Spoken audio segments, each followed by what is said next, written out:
How's it going? What's up? What's up? Hello. Good evening. Hey, good evening. Let me see if I can turn you up a little bit. All right. Can you say something talk normally? Hello? Uh, yeah, just a little bit lower. Nice. Okay. Okay. Cool, cool, cool. I'm just monitoring some audio levels, and Yeah. so that you don't clip. When somebody talks into mic and then they go louder and it goes like, that's Mm-hmm. like clipping. So we don't want that, but we still Yeah. want our guys to hear you well. So can you hear Sense well? I think there's not much people here because I just started the stream, but there will be. Also, this video will also be on YouTube, so that's gonna be really really nice. So how you doing, man? Great. I've recently been playing a lot of PO. Mm-hmm. But because of like a bunch of students playing No Limit Hold'em, I think I decided to play like some 100 NL and 50 NL cash. Yeah, and doing good so far. But I think I have a bunch of hands that just like good review hands and just to Mm-hmm. Mm-hmm. maybe like create just some like new strategy. So yeah. New strategy. That's interesting. Do you want to adapt to 50 and 100, or what are you Yeah, thinking? yeah. I would say at 50 NL there are just like a lot of leagues that players are still showing, even up to like 200 NL. There's Mm-hmm. really just a bunch of like good stuff to exploit that you can really increase your win rate a lot. Especially in like 3-bet pots. People are just like really playing badly. So I think most of my money comes from like 3-bet pots. Not as much as not as much like from single race pots. So yeah, until like people play multi-way and like three bet pots perfectly, I think there's just like a bunch of money to be made.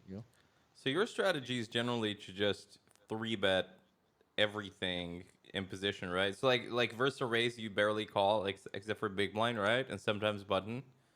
Yeah, I would say like my strategy centers around like no cold calling pre-flop. So Except for regardless big of blind, of course. yeah, Yeah. except Okay. for the big blind. Mm-hmm. And like we will be squeezing, really light because most villains don't have, I would say, a balanced calling range preflop if they do have one. So like based on game theory strategies, the button is supposed to have a calling range. Mm-hmm. And I don't do it because it's really hard to perfect. But for those players that do have a calling range, I think it's not really good. They don't have enough premium hands to just like balance it out. Yeah. So just a lot of money to be made there, basically. Nice, nice. So would you say in general they're overfolding, especially turns and rivers and three I bet pots? I would say they don't fold enough actually. So I Hmm. think if you look at a lot of simulations in PO or like game theory simulations, regardless of what software you use, Mm-hmm. um, Mm-hmm. if you have a hand like top pair top kicker, right? Okay, well not top pair top kicker, but I would say like top pair like good kicker, Yeah, medium kicker. the type of top pair that you have in a three bet pot, because you assume that in a three bet pot you wouldn't call king three suited pre flop. You'd probably call king queen, king jack suited, Yeah, right? So you're gonna yeah, have right. either way a top pair and a really good kicker. And I don't think Yeah, when you get triple barreled, I don't think the kicker really matters, yeah. right? Because your Uh, opponent is yeah, gonna be either nutted, either has top pair top kicker, right? yeah, And three barrel or two barrel jam in a three bet pot, or just polarization, right? Like pocket eights, just yeah. bluffing on or queen jack bluffing on ace king xxx or whatever, right? Yeah. Um, I would say like one special thing, which is like most players just like get top pair, good kicker, and they just like start calling it off. But better players they would like follow game theory strategies and fold some of them, and like the best of the best players in the pool will start to think like maybe a hand like king 10 suited is a better call on like king xxx flops. I mean rivers compared to like king queen because like the 10x is an important kicker to have because it blocks like villains, maybe villains like triple barrel stack off range. Mm-hmm. Yeah, so like these things matter. But a lot of players aren't. Um, they're not looking into stuff like that. You know. Yeah. Yeah. So yeah, just a lot of like um I would say like they just need to work on like game theory strategies more, and some of them they play really exploitable or exploitative strategies. But from what I see, I think players who play an exploitative strategy nowadays aren't doing it really well. I would say like in return they are just like being exploited by players who are like better at game theory. So Mm-hmm. yeah, I think my overall like game plan is just have a like a game theory centered strategy, and occasionally we can like come off the fence a bit and like poke with like exploitative strategies, Yeah. but other than that like we should like try our best to stick to our game theory strategy and like just disregard like the players basically like unless you have a really good note on them like just play your strategy and ignore you can like totally ignore their screen names, you cannot even use a HUD, like it's totally fine. Well, on Yeah. GG you can't even use the HUD anyways, so Right. yeah, Right. GTO is like prime time, right? Yeah, I would say like it's actually kind of wasted that Mm. players can't use a HUD. I think my win rate would increase if players are allowed to use the HUD, because like players will pay more attention to trying to exploit They're frequency, gonna like and level themselves, right? right. All these players aren't going to do it well because when they try to exploit me, I'm not really paying attention to them. All I'm doing is just like playing the strategy that I want to play. So Mm-hmm. yeah. Mm-hmm. So whatever they are reading off their heart, Yeah, they're not gonna read it correctly because they don't have like enough sample, and also you're doing it at like a yeah, decent frequency, like close right. to like HUD is not gonna. Yeah, I get what you're saying. That's Yeah, interesting. That's actually really interesting. yeah, totally. But I mean, some players who are really up there, when they do have access to a HUD, like they might do better. But I would say like out of population of regs, I think maybe like it's just 10%. I would say Maybe that would be five, better. Yeah, maybe five. more like 5%, I think actually. Yeah, That yeah. like out of the Northern 50 total population, I think like 5% are like decent rags. Yeah, That could move up, but they don't for some reason, I think. Right? right, for sure. Or they tried and then they just got crushed or something. Like it's like hard when you have the limit. You have a limit that's in your head that is like too high. For some people, Hmm. it's like lower. You know, Hmm. or you have the limit that. So and for some people it's higher. For some people, for me, it was like normal 50 for like a while. Hmm. Then I realized that people are bad there too. And I was like, yay. Yeah. Yeah, and then for some people it's normal 500 zoom. For a lot of people it's normal 500. Is for a lot of people, like if you can beat that limit, you made it, right? Yeah. But Yeah. then there are normal 2K tables that are regular and they're softer, definitely softer than like the normal 500 zoom pool, you know. Yeah. So it's like, yeah, it's not really about the money. It's more about like the tables that you're playing. And I learned that from MMA Sherdog who coached me. I Yep. learned that from dude, like basically there's like a recreational at your table. He's gonna drop like I don't know minus 40 BB, minus 50 BB per hundred, Yep. and the lower the rake, which is at higher limits, the more you win in general. So that's really good for you, right? So it's not supposed Yep. like I was saying like everything like Nome 500 plus whatever just as like reg battles and that's it. But it's like a whole different world there Yeah. I than think it's most like people think about. it's kind of pointless. I think at some point in your career you will just be like, well, you can beat every limit, but it's just like about which limit just gives you more money. You know? Yeah, or like table selection, like which Yeah. tables you can find, Yeah. Right. right? Right. Right. Yeah, Right. nice. So do you want to Right. go into it? How was your Um. experience at 510, by the way, in general? 510. Yeah. Um. Did you find the recreationals at 510? I know you play on GG. So did Yep. you find like really recreationals on like at like 510, or was it mostly like reg battles that you participated in? Did you find like other regs to be like weaker, or was it like only uh the recreationals that you try to like follow and try to get stacks from? Um. I mean, I don't know much about No Limit Hold'em because when I play 510 No Limit Hold'em, I just tend to sit like at heads up tables. Because yeah, for a while, like that used to be like a game that I was really good at.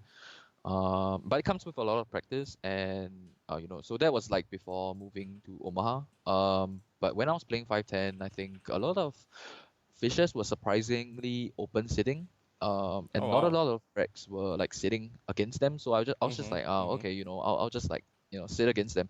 And when you play heads up, your win rate can be really good. It can be something like, I would say, 25 BBs per 100. And Wow. when you're playing heads up, it's a lot of hands that you're clocking in, right? Um, so it's really like free money. But when you start to sit like 400 NL tables, I think like the players who open sit 400 NL tables are just like slightly stronger. So yeah, not as good. But yeah, like for the 1K no limit hold'em, yeah, it's pretty soft, I would say. But when it's like a 6 max setting, I'm not sure like how the game is right now. But from what I remember, like 1 year ago, um, well, the regular tables are all really soft, and I still assume that they are. I would say like the Zoom tables, like so the Russian cash tables, are pretty. Some regs are pretty decent. I wouldn't say that they are like totally crushing it, but I would say like they're pretty good.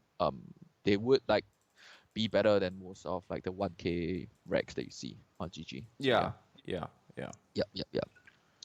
So that's Um, good. It's good that yeah. the games are still very, very beatable. I'd imagine with like the current state of the game, there's like plenty of recreationals at those limits too. I actually saw a lot of tables running at like uh 510, hmm 4, Yeah. 2550. I saw some guys sitting at like 200, 400, just waiting. Yeah, yeah. Like That's these nice to days, like see. That's nice to see. these tables really run. Yeah. You always see people sitting down at like those higher limit tables, like the 200, 400, 100, 200. Just waiting. What are they hmm waiting for? So I'm not sure, but I would say like they just I don't know. I don't think they're particularly good, but I think like maybe some of them just want to play heads up. Some people are just like action seekers, But and like they're heads up sitting is at six max tables, oh and you yeah. mean like not open sitting So, or so they sit down at a yeah six max table that is yeah empty, and they just wait, right?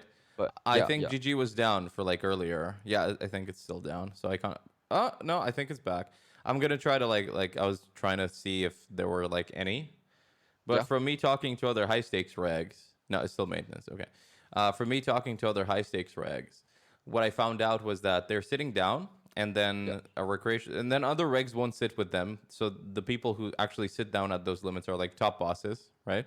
hmm Because if somebody else sits down and wants to play like another reg, and you don't play him, you're gonna get sit out. You can't sit out forever at a yeah table, right? You're right gonna get like right pushed out.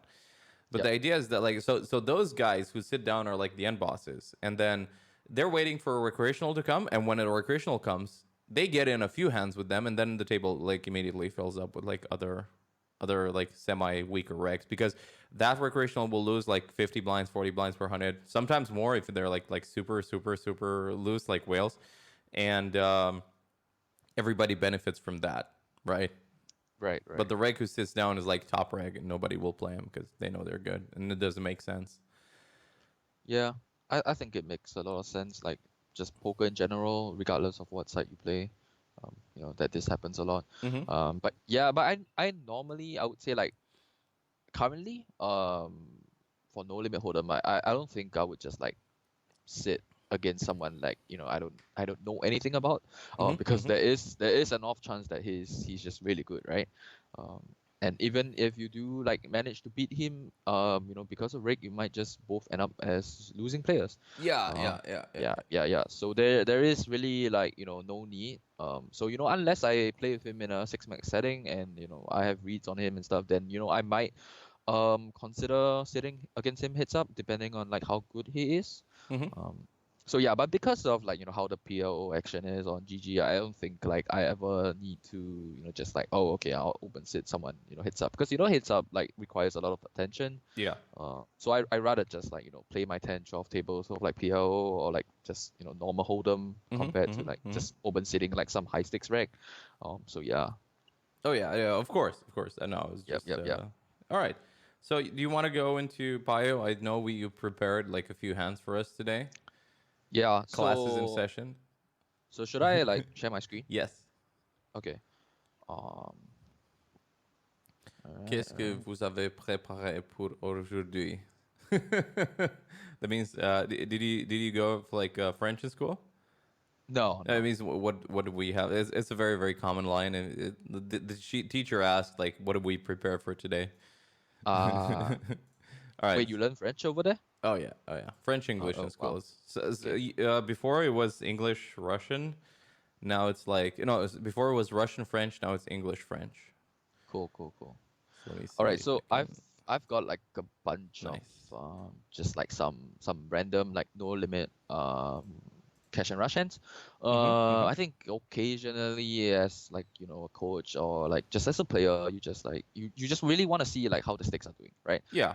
So sometimes you just like go in there and like feel it out. So I would say like currently I'm doing pretty okay. So like so you know how I mentioned about like three bet pots just now? Mhm. Mhm. Yeah, so let me just like show you something interesting. So like pre-flop, right? And I am, let's say, any three bet. So like any three bet pot death plate. So you can look at the win rate. Like the BB per 100 is like 486. Okay. Yeah. So it's a small sample. It's a small sample for sure. Um, but you can see like how in general I think like the games are still So this is filtered pretty. for three bet pots, right? Yeah. So any Yeah. like three bet pots. Yeah. Yeah. Yeah. So Yeah. Yeah. Yeah. Yeah. So yeah, I think the hands that we will be looking at today are mainly from like 100 now. Mhm. Mhm. Is this So 100 NL Russian cash or 100 NL yeah, regular Russian cash? it's Okay. it's a Russian cash. So Oh, I mean the games are like tougher at Russian cash, so I kind of like look for a challenge there. nice. So yeah, my win rate I think it's like it's not really awesome I would say, but it's pretty okay. Like 19 BBs before rig, so that's like maybe 10 I would say. Yeah, So yeah, I think they lowered Drake, so it might be even more. yep. So yeah, that's nice. All right, so we've This got is like this is pre-rake back, right? yeah Okay, pre-rig back. yeah. Okay, so we've got like six hands here. Mhm. So I'll just like start randomly. I would Yeah. say. Oh, it's okay. All right, Yeah. all right. So Can you make the handle a bit bigger too? yeah, sure. It's So thinking about is the it okay? people who watch like on mobile, Okay, okay. like tablet or whatever. Yeah. Right. Okay. So, okay, you know what? Maybe before that, let me just like, open the tree. So like, Mhm. look Mhm. faster. So actually like when I do PO solving, I tend to use You like use two two of them. of them. That's Yeah. So that's smart, one is for dude. node locking. Yeah, one is for node locking and one isn't. That's So so for smart. I never thought of that. It's obvious. yeah. Wow. So it's actually like for EV comparisons. So like just basically understanding if Yeah. if I do Yeah. decide to simplify my strategy, like how will how much better off. I mean, okay, well you'll always be worse off when you simplify, but it's just like how much EV you're losing, and if it's really like negligible, then you should just like go ahead and simplify. Dude, Um, you really convinced my audience. Somebody asked if you were a coach on Run It Once, and I said nah, not nah. yet. Probably Probably never after this unless you stream, yeah. yeah, if they do decide to sign me, I don't mind. So yeah, we'll see. Okay, so let me just enlarge the hand. So so let me just like talk about the action a bit. Mm-hmm. So Mm-hmm. villain like opens $3. So normally I would say like nowadays regs don't open to $3 anymore. So like 3xing, I think 3xing is that's like kind of a thing of the past. So when I do face a 3x, I wouldn't say like he's a fish for sure, but I would say I would take some notes that a mental note that like maybe he's a fish. Mm-hmm. Mm-hmm. Because if you think about it, like most what do most players do, right? They take like online GTO rangers and Yeah. they just make it part of their strategy. Yeah. And most of these like GTO rangers are adjusted to 2.5 and like 2.25x raises. Exactly. So when you copy that range exactly and open 3x, You're it opening just too means wide. yeah, it's just too wide. So it's just like a note that I take. So yeah, just like to start Mm-hmm. off. Mm-hmm. Mm-hmm. So I three bet with ace jack suited. I think some low stakes players would be uncomfortable doing this, but in the big blind here, I would three bet. I would say pretty wide. So if you wanna, for people out there, I think I would three bet something like this. So just to give like a rough like like a quick explanation, you have a bunch of like your strong hands, right? So what I Yeah. call them is like the top left hands. So these hands are like kind of compulsory, in some Mm-hmm. sort of Mm-hmm. sense. You gotta play them. It's Compulsory just meaning that have to play them. if you have like for example ace 9 is suited with like 0.076, which means like 7% of the times, right? So Yeah. then that you can like totally like block out because it doesn't really matter. But maybe like a hand like you see like 5-4 suited being 3 bet like 33% of the times and 6-5 suited being 3 bet 30% of the times.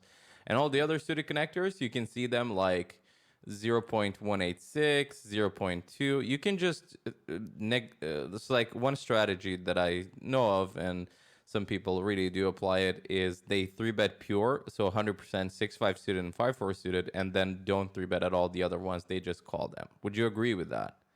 Yeah, so there are like two ways you can go around it. Like I would Okay, simplify, well, yeah. okay, so there are three ways actually, I would say. So let me talk about like the simplest one, which is to three bet pure, right? Which is the one you mentioned. Yeah, It's simplify, Yeah, simplify. but you give up Um, on board coverage, right? right. So the second way to simplify would be to just like round it up. So I would say like let's say if you have a bunch of hands like 7-8 suited, 7-6 suited, 6-5 and 5-4, their percentages are kind of like aligned towards 25, like kind Mm-hmm, of close. mm-hmm, mm-hmm. So I'll just like pick one suit for the day and just say like, okay, if I have clubs, then it's gonna be this suit, and if you want to change like 15 minutes later into the session, then you could. Yeah. So yeah, so that's one way where you kind of like approximate. So if it's like 50%, then you choose like two suits. So yeah, um, well, I won't really like choose the suit specifically before the session and say like, oh, it's gonna be a three bet if I have 8-7 suited. But I Mm-hmm, would just say mm-hmm. like maybe like for today, clubs would be the more aggressive one. Yep. Um, yeah, right. So that's the second way. And then the third way is kind of more interesting, where you have a bunch of hands like sixes and fives that are a three bet like 7 or 4% of the time, so it's kind of low, right? Mm-hmm, Um, mm-hmm. you can like reduce the three bet percentage of 6-5 suited and mix in more pocket fives. Yeah. Um, so you kind of obtain like some sort of board coverage because you have 5x in there. Um, but at the same time, it really doesn't affect your range as much because 6-5 suited and fives are almost in there for the same reason, which Mm-hmm. is to protect yourself on low boards, right? Mm-hmm. So they kind of achieve the same outcome, Yeah. but you kind of like mix both hands in there. So for some people who they don't really know, they look at fives and they be like, okay, 4%, well then I might not do it. Then there are some people who are also like, okay, well I gotta put fives in there somehow. Yep. Then you can reduce like 6-5 student and just put more fives in there. So yeah, in general it's just like that. That's Um, smart. I'd rather go for. Wouldn't you too? Like mhm. rather go for 6-5 suited than fives, or not? I I would so actually yeah I would prefer the pure strategy because like I said, like simple is better. Mm-hmm. So Mm-hmm. pure strategies are really the simplest. So I would just like remove sevens, I would say sixes, and then like I would do something like 25% for like these.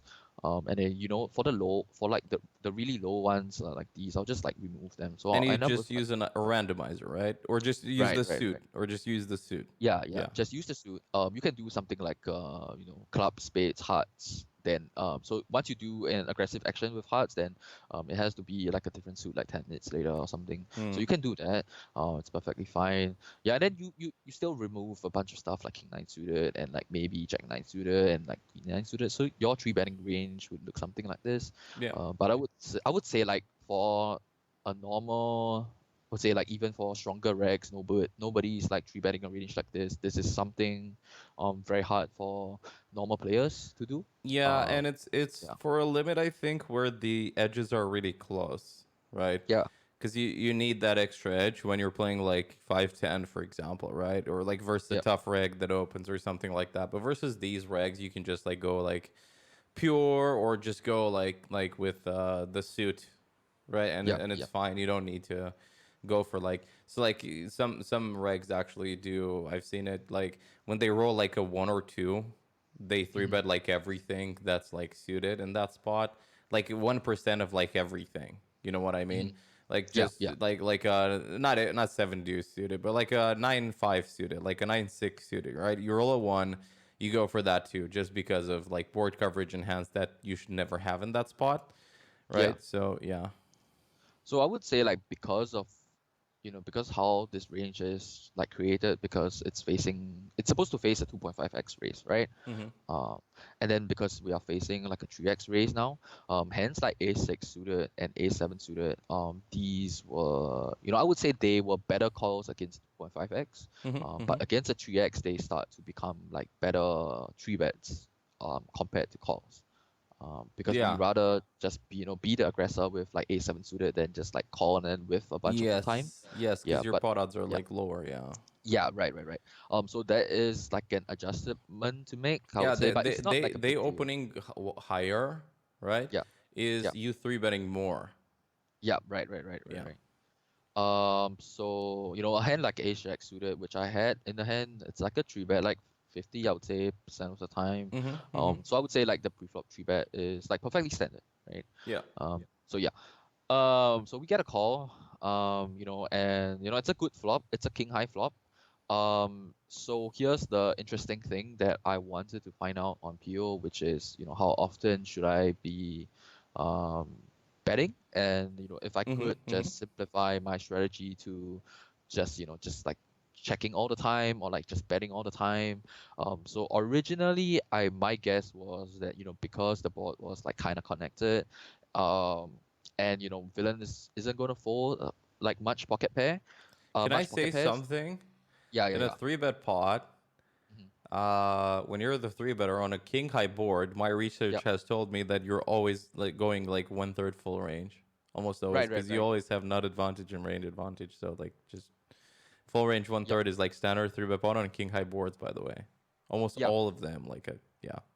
So it's one of those things where like a lot of regs do, but I would say like you could simplify further by doing something like when you have a board that is like really connected, you can perform a strategy where you do a lot of Mm-hmm, mm-hmm. check raises. So like here's the interesting thing where if you bet like 1/3 pot, it's really easy to play against, right? So villain's calling Yeah. range would be a bunch of like pocket pairs and like Yeah. True. uh Very true. straws and Very stuff. true. Yeah. Yeah. So this has become like a norm.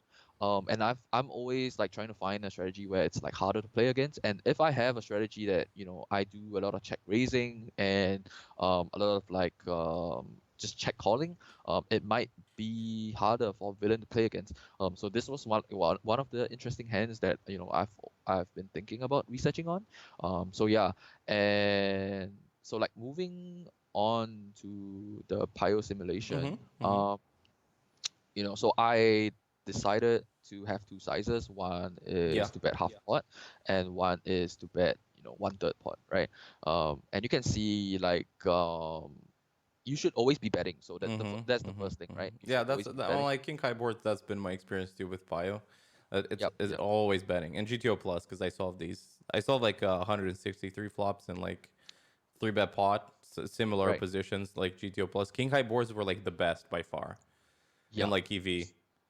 So here's the fun part, which is, we can find out our EV, right, by clicking this button, Yes. and we can find out that, our EV is 15.286. Mm-hmm. So now our job is to find out which sizing is the best.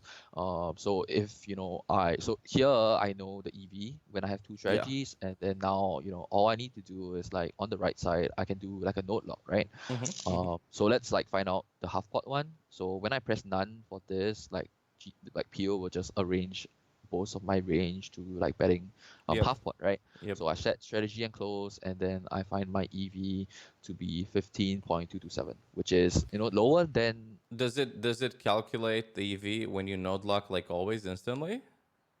yeah. I thought So you it had to like does. resolve the tree. I didn't know that. Okay, so here's the game, like the interesting thing about game theory here. Mm-hmm. So when you resolve the tree, when you resolve the tree, you put in two sizes, right? You have a bet 12 and you have a check, Yeah. and then you don't give ourselves the option of betting $8. So what's the difference between resolving the tree and doing this? The difference is that in a game theory world, both players and both opponents know each other's strategies perfectly. So when we take out the bet 8 option, it means that villain knows that we never have the opportunity to bet $8. So when you resolve the tree, you're saying that villain thinks that we only can bet $12 or check. Mm-hmm. But when we do this instead, it means that although we don't bet $8 at all, villain accounts for the fact that we do have the chance to do it. Okay. Yeah, so that's like basically like the game theoretical part of Yeah. it. So I would say like the more accurate way would to be do this, because it's always better to give our opponent more information, in a sense that if he has more information and we can still do better, then it's a better strategy overall. Mm-hmm. Mm-hmm. um yeah, so in general I would say like this is like the better way, unless I'm like interpreting it wrongly, but I think so far like this is my understanding of like how PO works. Yep. So yeah, so 15.227, and then so what we do now is we load the tree again, and then we do the same thing where we node lock the other one, so none of the $12 one and just pure $8, and then we Mm-hmm. see Mm-hmm. our EV is like higher, right? Yeah. So therefore we should just stick with this one. Yep. Yeah, so it makes more sense to stick with this one. So yeah, so all the time we should be just betting $8, but for the sake of the hand, what I did was like I checked, right? Um, so just to like recap, So you three check the bet, flop, right? Yeah. yeah, I Yeah. checked the flop. So I think if you have well, I would say like if you have 100% check frequency, it won't be too bad. If we do account for the fact that villain might not be playing perfectly against it. Mm-hmm. Uh, but yeah, just to like simplify things, let's just go with the 1/3 strategy. So yeah, I checked, and what I wanted to find out is that how often should I lead on a flush card? Because Mm-hmm. flush cards are supposed to be better for middle positions range. Yeah, absolutely. The always like I Yeah, talked to Sammy. Do you know Sammy Bayham? yeah, yeah, yeah. I talked to him, and in general, we agreed that the most suited combos will always be in the defender's range, Hmm. right? It's gonna comprise a higher percentage of his range of like suited cards. Yeah, yeah. So there are two general rules that I normally teach my students. The first one is that if the card is bad for you, and it's really obvious that flush cards are bad for us because we have more pocket pairs than suited hands, um, then we should always be checking. So that's level one. And then the level two thought process is, if we are checking, does it make sense for us to be check raising? Because, in some sort of sense, we do have a lot of nut flushes, right? Yeah, Uh, so a lot of the times we can do a lot of check raising, but I think so we're far blocking my like so much of his calling range, though, right? right, right, Maybe right. if we So have like not a king high board, first of all, because he has like more king X suited combos, right? yeah, As long as we have the ace of clubs, that's kind of bad. But we're also blocking like the jack of clubs, so that's pretty huge. Like, I mean, yeah, he's kind of left with what, with queen ten of clubs right, and right. some We can, 10-9, I guess. So not a lot that we can get value here with like check raise, and like six of clubs is not great. I think like better card would have been like a 10 of clubs because then he has like a set, right? yeah, Six of yeah. clubs is like rare for him to actually have there. I would say like a lot of my check raising range would be centered around the low flushes. So these low flushes have a lot of incentive to just stack off, because most of the time we will be facing a villain with ace king off with a club, like one club, Mm-hmm. Mm-hmm. ace queen off with one club.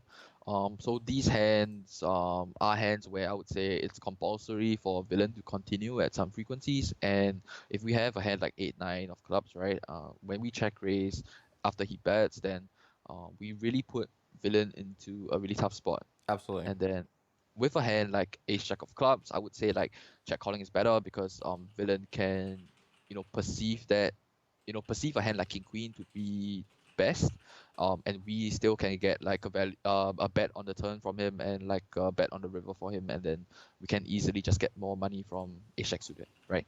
Um, so yeah, so in general, I was trying to find out whether like if I check on the turn what my move was, and like whether I should. Mm-hmm. So after check. after we So check, generally, it's not. you're Yeah, basically like just analyzing from a point of EV, right? right. Like what's the higher EV play? That's kind of like the one that you remember to take in general. Yeah. So it's like coming up with general guidelines on, how you should play on most boards, because there are so many boards in poker that you can't remember all of them. So unless a special Hmm. scenario comes up that requires me to do more research, I would just like play my general So strategy on would you most of the generally boards. conclude after studying this hand that um on three card flush turns, Yeah. generally the move is to be more passive in general with most of your range in a three bet pot. I would say like if you are so two criteria have to be met. The first one is if you are the out of position player, you kind of have to do a lot of checking Hmm. Hmm. on like that card. But if you are the in position player, then you can take a more aggressive approach, because you can still bet small and get value from a bunch of hands. And um, Yes, and also you'd expect villain to bet his stronger part of his range on the turn already. If right, you're right, yeah, so you get exactly, like more info. exactly. So definitely position matters a lot here. When you think about whether you want to lead on the turn. So yeah. Um, so again, on the left we have the simulation that has been simplified, and then on the right it's like a brand new one. So just to set up again, we will play the same thing. And then now the thing that we have to ask ourselves is if we check and villain were to bet, which he Mm-hmm. does at Mm-hmm. a half pot, Very low then frequency though. What is villain betting really? yeah. Oh, wait. So I forgot to mention, like, so this thing that you're seeing here, Mm-hmm. you Mm-hmm. see, like, we are supposed to bet at some frequency. So what I was curious about is whether we can just like remove, betting, Remove a size. yeah, like totally just remove it. So what we have to do here is to do the same thing where, we have, so the new tree on the right side, Mm-hmm. Mm-hmm. um, we have to take out the $12 again. Yeah, Um, everything, and so just leave the everything other again. two bets. Mm-hmm. Yeah, right. So we have like basically two identical simulations here, Yep. after node locking, and then now what we have to do is Did that to, work though, or we didn't remove it? yeah, yeah. So both of them have, we've removed like the half pot bet on the flop, Yeah. and then now we are only left with the one third bet, which is like supposed to be better on like the king high boards, right? For the three Mm-hmm. better. Mm-hmm. So yeah. So now we end up with like a pure checking range. Oh yeah. And then when we check the EV, you can see like, surprisingly checking is better. So this is one of those like funky scenarios Yeah, and that's where, because we adjusted the flop, right? right. Okay. So it's one of those funky scenarios where I haven't figured it out, but like apparently, this way, generates more EV compared to what PioSolver is suggesting. So I wouldn't read too much into the exact number, but if it was a higher number, then all the more I am skewed towards like just checking my full range here. So yeah. Is it clear? Yep. Yeah. Yeah. Yeah. So what we do here now is after checking and facing a half pot bet, so what do we do? Um, and so like I was mentioning before, if we Mm-hmm. look at Mm-hmm. club combos, a lot of the club combos that we are raising are basically the lower ones. So like Jack 10 of Yeah, clubs, yeah. yeah, Especially 9 8 with of the ones clubs that don't block his is like ace X with like one yes. club. Yep. Yes. So yeah, there's like a lot of value to generate when you raise with like low clubs, Mm-hmm. Mm-hmm. so low flushes. It puts villain into a tough spot, but with our hand exactly like ace jack of clubs, we Yeah, should I'd be imagine we calling don't most of the time. mm-hmm. Yeah. So the first thing that is important to take note is that when you look at this strategy, yeah, we should be raising a small portion of the time because it's slightly red, right? On the bottom right you can see like a slightly pink. That means we should be raising sometimes. But you can see like the EV of calling is just like slightly higher. It's not a Yeah, big it's deal, very, but it's very slightly high. close. Yeah. Yeah. So like just call because it's definitely better, and nobody's gonna like exploit us for not raising ace jack of clubs like from time to time, right? I would say. Yeah. So definitely just Go calling. for like, Basically. yeah. So is your advice generally when EVs are closer and then there's like a 10% or 20% extra strategy for like a certain type of hand in Pio, is your advice just to go pure? Yeah, I would say so. I would say Or like is your always keep advice it one just to go size. for the one that's like harder to play for your opponent? Because that might actually add EV versus like a human, aside from like a GTO bot. So occasionally, like, so you know how I decided to check the flop, right? So it's not something I regularly do, but it's something I do from time to time if, my opponent was like maybe a slightly weaker player Mm-hmm. that has proved, to be really spewy. Yeah. So if it's like if he's a really spewy player, then, even checking a hand like pocket sevens there might be really good. Um, Mm-hmm. Mm-hmm. but I would say like if you don't know what is the hardest strategy for a villain to play against, then you should just always take the game theory approach, which is just to bet one third pot. Absolutely. Yeah. So yeah. So now that we found out that ace jack of clubs is just a call. We end up making the call. Um, so now what we want to know on the river is, well, basically what I want to know on the river is whether I should donk. Because I feel like it's one of those spots where, You're always gonna um, get like checked back, and especially like right, people are like passive, right? right. And when I donk, I'm kind of worried about um, my other hands as well, because in some sort of fashion, when you donk, you gotta include some bluffs, right? And I'm only convinced donking is a good strategy if I can balance it with bluffs. If I can't, then I would just like shy away from it. So what I actually wanted to know here is what I'm bluffing. Mm-hmm. On this board. And then you can see that Pio takes an approach where we should be donking here occasionally. Yeah. Sometimes a small size, sometimes a big size. Um, but you can see that the strategy centers around a lot of like just donking a lot of non like lower club hands like the jack of clubs, Mm-hmm. Mm-hmm. um, and it makes some sort of sense because if you donk the small size, which is $24, with the jack of clubs, villain is not raising as much, and you can get um value from a lot of Yeah. sets, and when you do face a raise, it's just a really easy fold, right? Because how often is he bluffing there? Yeah. This is just Um, a half pot donk, right? yeah, Yeah. right. So you can see like even with nines and eights, you do it sometimes, which actually makes sense because you do get, villain's range has a lot of suited hands like we talk about. Mm-hmm. Um, Mm-hmm. and when he reaches the river, he has a lot of stuff like king queen of hearts and two diamonds, king X with two diamonds. And he might have a set as well. Yeah. These hands can be really sticky when they Yeah. I can face find like a a small. hero. Mm-hmm. Yeah, right, exactly. And So also, it's so so easy to play. What do you do if you get shoved on the river? By the way, with like yeah, jacks, just if you half pot. I'm just folding Yeah. like all the time. So I'm not Yeah. sure about the answer, but let's just like check it out. So yeah, like jacks is majorly a fold. Mm-hmm. Mm-hmm. I And then imagine when it comes to queens queens, is like not yeah, bluff catcher. yeah, yeah. I mean, queens is not bluff catcher because like I guess most of his range is like, well, okay, well he has ace jack of clubs as well, and ace. Well, he can't have ace jack of clubs if we block there, and then he ends up having like ace queen of clubs, and like he never Okay. has king. He never has king queen of clubs, because he's never supposed to have king queen off in some sort of sense. Are we ever Um, calling like a lower club though? I don't think so. Okay. You mean against the shove, right? Yeah. Yeah. Yeah, I don't think so. Yeah, I think it's like never because we just have. So the only reason to call a lower club is if we don't have as many ace x clubs in our range, but Mm-hmm. because our Mm-hmm. three betting range consists of so many ace x clubs hands, Yeah. then it makes sense, just to call like the bunch of them and then just fold the lower ones. But Absolutely. if we do end up in a situation where on the river we only end up with low flushes and sets, then it's compulsory to fold all sets and just like call all the flushes, right?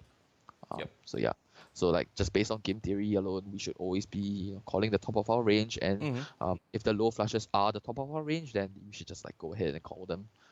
So yeah, But like what I wanted to find out was whether Ace Jack was a donk, and surprisingly, it kind of is at a small size. And Mm-hmm. Mm-hmm.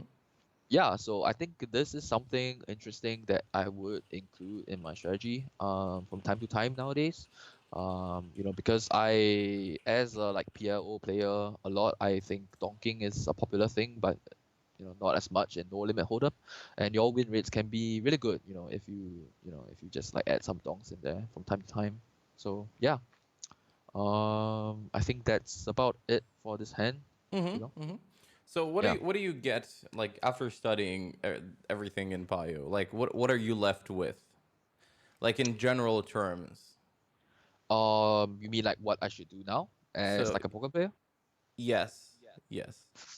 I would say like study more specific scenarios. So like now that you've kind of got the general outline of how you should play, then you should like study specific scenarios, and maybe so that's one. And number two, maybe you should think about your opponent's range. So like in this whole setup, we made a really big assumption, Mm-hmm. which is the in position player calling this range, right? Um, and I think most players nowadays are calling a range wider than this. I think to this day, when players open 9-8 suited from MP, they don't fold to three bets as much. Yeah, especially in position. True. Right, right. True. So I think you can do some research on like the adjustments you should make if the range was like drastically different. So Mm-hmm. I would say like for a low stakes player, so the first thing to observe is like if you look at the bottom, it's like 6.63% of his defending range, right? So this is how much he should defend. Yeah. Um, and then I would say like the typical low stakes player you will meet is like defending something like maybe something like this, right? And then he's always defending like force plus, um, and then he ends up with a range of like 10%, right? Which is like Mm-hmm. Mm-hmm. way wider than 6.6%. So you can see like drastically how prone he is to mistakes, and at the same time. Because we don't account for this range adjustment, we are also in a sense kind of being exploited because we can do better um, by accounting for this. Mm-hmm. So I guess a lot of research should be how um, what is your population range. So like in 25 NL, maybe this is the range that you're facing. So this is the range that villain will call you with, and all your PO simulations should be based on this range. And then as you move higher and as the range changes, then you should be adjusting your simulations to a tighter range, right? Yeah. So I guess as a player, you know, for me, if I don't jump around in stakes much, then I can just stick to the original game theory strategy. Mm-hmm. But Mm-hmm. if someday 500 NL players play like 25 NL players, then it would make a lot of sense for me to just change all my simulations and say like, okay, well, I'm gonna assign them a range that's like a 10% defend instead of like a 6.6% defend. So yeah. And how many hands would you say are needed at like let's say normal 50 to figure out like population tendencies to do like a database analysis for a little bit? I would say maybe somewhere around 100,000 would be kind of. 100K? Yeah, because now that I look at it, when I play Zoom, I play about, let's say it's about 500 hands an hour if I'm not Mm-hmm. wrong. Mm-hmm. No, sorry, it's at 500 hands per hour per table. So four tables would give me 2,000 hands. And if you play 50 Wait, hours, wait. That's a yeah, lot. yeah, Wait, yeah, yeah, you it's can't. a lot. So I don't. so you know, Hold on. uh, I don't think you can make like 500 hands per hour at a table. I think it's like the average is like. It's like I played Zoom, and yeah, I'd get like 250. I think So like between a so thousand and 1,200 like per hour on like four tables. is it okay? And I Then wasn't really maybe it's a that thousand. slow. So it's like I'm not like really taking like sitting out when I have a spot or whatever. Just keep playing, keep Okay. playing. Yeah. So okay, even if it's like 1,000, it should be. Well, it's just gonna take you 100 hours to like obtain that Mm-hmm. database. Mm-hmm. So it's like still really little, right? It's very doable, yeah. Yeah, it's very doable. I would say like if you are like someone who has a really grindy attitude, then it's just gonna take you a week to obtain that database, right? And if Mm-hmm. it's Mm-hmm. something where if you are planning to stay at 50 NL for a long time, it's somewhere you're comfortable in, then you should make this effort to just like find out more, basically. Um, there's no excuse not to. So yeah. Nice. Nice. Yeah. So I think like that's all. But until I play higher, then I think there's no need. So yeah. Um, yeah. I think that's all for this hand. Should we All right. move on to the next one? Yeah. Yep. Right. So Um, you analyze this spot, but how do you know when it comes up again? Do you just like big blind three bet versus early position or middle position, king high flush board, flush card turn, and that's where you kind of remember how you, or is it like broader spectrum? I would say like so how I categorize this board would be like flush draw with two lows. So a flush draw with two lows is kind of different from like flush draw with like two broadways, which is like okay, not two broadways, but like two mid, which is like king 8 9, right? Mm. Because king 8 9 is a board with Then I would say like king 8 9 he kind of has like the nut yeah advantage, right? So it's different. yeah. It's like runouts. Like the runouts for king 8 9 can be really bad for us. Like Yes. well, the runouts for king 7 4 are slightly better, I would say. So yeah, I think that's one way to remember, like just king low low. Because any card Um, between the king and the nine is like horrible for us, right? For a three right. betting range, yeah. Basically any card that is not a club and like any card that doesn't bring in a straight will always just be better for the three better, right? So yeah. Oh, and two pairs, yeah. So if a Mm-hmm. card Mm-hmm. brings in two pairs, if an eight comes, like it would really just be like one of the worst cards in the deck right now, I would say. Yeah. So an eight, or like just maybe a queen. Okay, well, Yep. queen is kind of better for us, but yeah, an eight, five, six kind of stuff. So yeah. Mm-hmm. Mm-hmm. Mm-hmm. I think like there's no need to particularly like be really anal about categorizing your boards. It's not something that I've done so far, I think, in my career. Yeah, I think. But if you want to like really increase your win rate, maybe it's something you should look into. But I think there are a lot of spots to improve and think about before like you go down to really find out whether King 7 4 is different from King 7 5. Oh yeah, for sure. Yeah. There's just like a bunch of stuff you should do before you get down to stuff like that. So So at the yeah. beginning, for somebody who's just like rather starting out, you would suggest like applying a very, very broad spectrum and then starting to go deep down the rabbit pie hole. Yep. Yeah. Exactly. All right. All right. So let's go to the next hand.